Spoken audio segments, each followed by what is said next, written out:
ఇంట్లో పెద్దలు కానీ పేరెంట్స్ కానీ మ్యారేజ్ అని ఫోర్స్ చేస్తే వాళ్ళ మీద అసలు ఎలాంటి లీగల్ యాక్షన్ తీసుకోవచ్చు అనేది ఈ వీడియోలో నేను చెప్తా. ఈ వీడియో ఒక ఉద్దేశం పోయి నీ పేరెంట్స్ మీద కంప్లైంట్ ఇచ్చుకో అని చెప్పడం కాదు. They was a toxic parents in a society. వాళ్ళకి ఎంత కఠినంగా ఆలోచిస్తారంటే పిల్లలు పోయినా పర్లేదు, పిల్ల పోయినా పర్లేదు, పెళ్లి మాత్రం చేసేయాలి, పెళ్లి చేస్తే సెటిల్ అవుతారు, పెళ్లి పెళ్లి పెళ్లి ఎమోషనల్ బ్లాక్మెయిల్ చేయడం దగ్గర నుంచి పిల్లల్ని కొట్టడం దాకా, రూమ్ లో బంధించడం దాకా దేనికైనా తెగిస్తూ ఉంటారు. ఎప్పుడైతే పేరెంట్స్ ఫ్యామిలీ మనకు విరుద్ధంగా మాట్లాడి హెరాస్మెంట్ కి, అబ్యూస్ కి గురి చేస్తారో ఎంటైర్ వరల్డ్ అంతా చీకటి అయిపోద్ది. సో నా వీడియోస్ లక్షల్లో చూస్తున్నారు, అందులో ఒకడు ఇద్దరైనా సరే ఇలాంటి సమస్యకి విక్టిమ్స్ అయి ఉండొచ్చు. సో వాళ్ళ కోసమే వీడియో. కంప్లైంట్ ఇవ్వగానే వెంటనే జైల్లో పడిచారు. 90% పేరెంట్స్ ని కౌన్సిలింగ్ తోనే మార్చే ఛాన్సెస్ ఉంటాయి. మీకు జనరేషన్ కోసం తెలుసు, నీకు ఇన్సెక్యూరిటీస్ ఉన్నాయి మ్యారేజ్ అంటే, బట్ మీ పేరెంట్స్ తెలియదు కదా.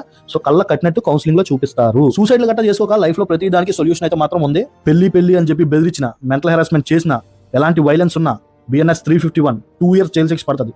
పెళ్లి భోజనం కావాలంట, పెళ్లి భోజనం, జైలు భోజనం తినిపించేస్తాను. పెళ్లి చేసుకొని కొడుతున్నారా, BNS Section 115 1 year జైలు శిక్ష. పప్పన్నం కావాలంటే పప్పన్నం, జైల్లోకి వెళ్ళండి, రోజు పప్పన్నమే. ఎక్కడికి వెళ్ళకుండా రూమ్ లో ఫోన్ లాక్కొని పెళ్లి చేద్దాం అనుకుంటున్నావు ఏంటి? BNS Section 126 సంవత్సరం జైలు శిక్ష. దాంతో పాటు కట్నం కూడా చదివించాలి, అదే కోర్టులో ఫైన్. అలా చెప్పోగాని మా ఊరు తీసుకెళ్ళో లేదంటే అక్కడ ఎవరికి తెలియని ప్లేస్ తీసుకెళ్ళి మా కూతురు పెళ్లి చేసేస్తాను, కొడుకు పెళ్లి చేసేస్తాను అన్నాం అనుకో, అది ఇంకా పెద్ద కేసు. 7 సంవత్సరాలు పప్పన్నం తినొచ్చు. Kidnap case BNS Section 137. ఇంకో సెట్ ఆఫ్ పీపుల్ ఉంటారు, VVIPs, పిల్లలకు పెళ్లి చేసేస్తూ ఉంటారు 18 సంవత్సరాలు దాటక ముందే.